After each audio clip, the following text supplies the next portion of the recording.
Les chiffres sont têtus et ils vous poursuivent. Près de 6 000 élèves en moins dans les premiers et second degrés à Paris en cette rentrée, entraînant la fermeture de 7 écoles. Un chiffre guère surprenant puisque près de 11 000 habitants quittent Paris chaque année, majoritairement des familles. Ce déclin inexorable ne vous inquiète pas. Pire, vous ne souhaitez pas l'enrayer. La chute risque d'être brutale l'année prochaine. Si le dédoublement des classes a quelque peu masqué cette réalité jusque-là, ce ne sera plus le cas à la rentrée 2023. Les fermetures de classes vont se multiplier et avec elles, les fermetures d'écoles. Sachez au moins anticiper cette nouvelle donne. L'anticipation, c'est prévoir les modifications des cartes de sectorisation, c'est mieux cibler les grandes opérations de restructuration pour éviter qu'une dispendieuse cour oasis soit créée dans une école fermant 2 ans plus tard.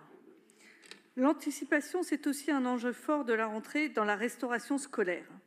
Il est effectivement assez étonnant de voir, dans la communication de rentrée, que la restauration scolaire se résume pour vous au plan d'alimentation durable, sans un mot pour les enjeux d'augmentation multiple des coûts. Vous vous êtes engagé pour cette rentrée à ne pas faire peser la hausse du prix des denrées alimentaires et de l'énergie sur les familles et à augmenter les subventions aux caisses des écoles, en plus des subventions exceptionnelles que vous prévoyez pour combler d'éventuels déficits budgétaires. Nous nous en félicitons, mais nous préparons déjà la suite. Comment la ville va-t-elle anticiper ses coûts cet hiver et faire face à cette augmentation imprévue? Les familles s'inquiètent qu'une hausse des tarifs arrive tôt ou tard. Il faut les rassurer avant qu'elles ne s'en aillent, à moins que ce soit l'effet recherché. Les caisses des écoles et leurs fournisseurs sont en première ligne face à ces hausses de prix et aux difficultés d'approvisionnement. Elles le sont également dans la mise en œuvre du plan d'alimentation durable que nous avons voté en mai dernier.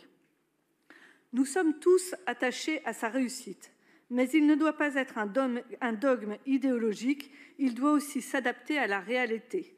Un enjeu principal réside dans la lutte contre le gaspillage notamment. Sur ce sujet, les personnels de la ville, notamment les REV, les animateurs et les ASEM, particulièrement mobilisés sur le temps de l'interclasse, jouent un rôle incontournable auprès des enfants.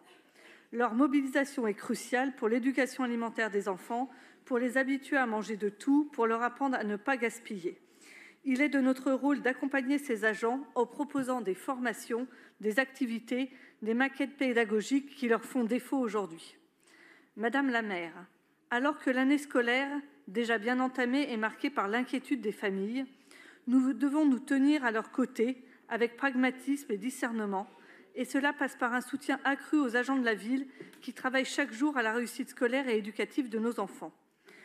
Des écoles en bonne santé, une alimentation équilibrée et durable, des tarifs de cantine stabilisés, voilà ce que le groupe Changer Paris souhaite et demande. Je vous remercie.